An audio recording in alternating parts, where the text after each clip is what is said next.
세계 신용평가사 피치에 의해서 미국의 신용등급이 AAA에서 AA+로 하향 조정이 됐습니다. 피치가 미국의 신용등급을 하향 조정한 이유는 향후 3년간 미국의 재정 악화 예상, 그리고 정부 부채 수준이 아주 매우 높은 상황, 재정 부채랑 관련해서 거버넌스의 기준에 대한 이 신뢰의 손상이라고 밝혔어요.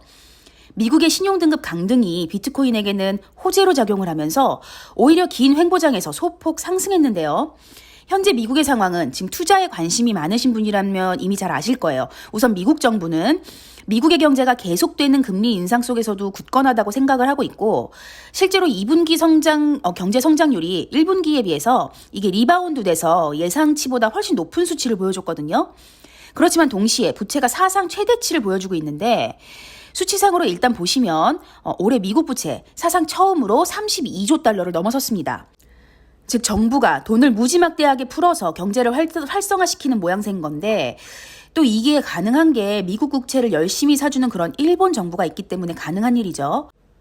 경제 연착륙에 대한 기대, 그렇지만 또 부채의 최대치, 거기다가 이번 부채 한도의 협상이 그 예시가 되겠지만 미국의 거버넌스의 신뢰가 또 받쳐주진 않는 상황이니까 전체적으로 미국 분위기는 피치가 봤을 땐 좀 부정적인 쪽에 가까울 수밖에 없었을 것 같습니다.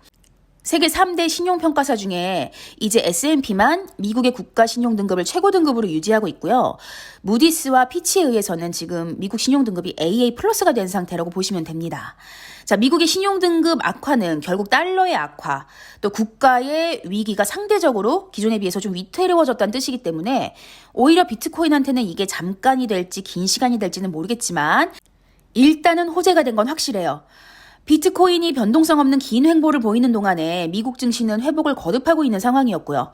그래서 돈의 유동성이 사실은 증시에 좀 많이 몰린 것이 사실이었죠. 근데 이번 사태로 인해서 투자자들로 하여금 달러보다는 지금 금, 은, 거기 비트코인까지 보유해야 된다 이런 생각을 하게 만드는 계기가 된 것 같아요. 하지만 미국이 또 그렇게 호락호락한 나라가 아니죠. 자, 앨런 장관은 즉각 반발하면서 피치 신용등급 변화는 자의적이고 오래된 데이터에 기반을 둔 거다. 미국 국채 안전하고 유동적인 자산이고 또 미국 경제는 근본적으로 강하다라고 하면서 아주 강하게 반박을 하고 있어요. 투자자 입장에서는 현재 포트폴리오 구성을 어떻게 밸런스 있게 해야 되는 건지 이런 걸 고민해야 되는 타이밍이 다시 온 것 같습니다. 지난번 공유해드렸던 이 테라폼랩스 사건 판사의 이 판결 이후 많은 논란이 기사화되었는데요. 제 개인적인 의견도 공유를 드렸지만 리플 최고 법률 고문이 본인 트위터에 올린 내용이 이 사건의 정리를 잘해주는 것 같아요.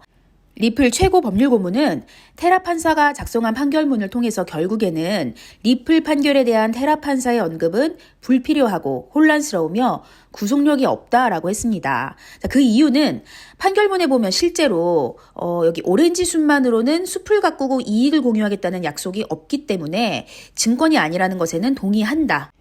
그리고 또 투자 계약을 체결하기 위해서는 계약 당사자 간에 합의가 있어야 한다. 또 다른 권리와 약속이 혼용되지 않는 이런 토큰만으로는 증권 자체가 아니다라고 명시를 했기 때문입니다. 따라서 테라 판사의 판결은 결국에는 테라폼랩스의 사태에 한정이 될 수밖에 없고요. 그것과 비교해서 대부분 다른 사안으로 구성되어 사실관계에 입각해서 판결이 이미 진행된 이런 리플 판결에는 영향을 줄 수 없다는 것으로 이해하시면 될 것 같아요. 어떻게 보면 이로써 증권이 아니다라는 명확성을 가진 코인은 비트코인과 리플 XRP라고 말할 수 있겠네요. 특히 이더리움의 증권 여부에 대해서 SEC를 제소한 이 호들로에 대해서 법원이 기소를 기각했습니다. 즉 SEC가 흰먼 연설을 통해서 이더리움은 증권이 아니다라고 했는데 이 사안에 대한 기소였고요. 법원이 기소를 기각했다는 건 이 내용이 법적으로 다룰 사안이 아니다라는 것인데요. 법원이 기소를 기각한 이유는 이더리움이 증권이 아니라고 얘기한 최종적인 내용이 없고, 그러니까 SEC가 이더리움이 증권이 아니라고 이야기한 최종 내용이 이거 아니라는 거예요. 또 이를 근거로 해서 해당 회사를 협박하거나 또 어떤 조치가 있었던 것이 아니기 때문이라고 합니다. 이에 대해서 호들로의 입장은 명확한 지침을 제공하지도 않고 불확실한 환경을 초래한 이 SEC에 대해서 계속해서 다른 법적 방법을 통해서 찾아나갈 것이라고 얘기를 하는데요.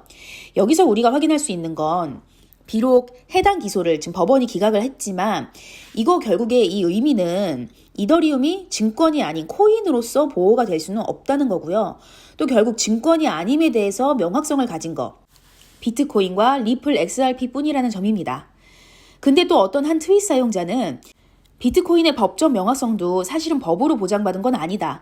왜냐하면 비트코인이 증권이 아니라는 거는 SEC의 공개 진술에 근거할 뿐이지 법원의 판결처럼 SEC의 그런 진술을 신뢰할 수 있는 그런 최종 기관의 행동이 아니기 때문이라고 하는데 여러분들 어떻게 생각하시나요?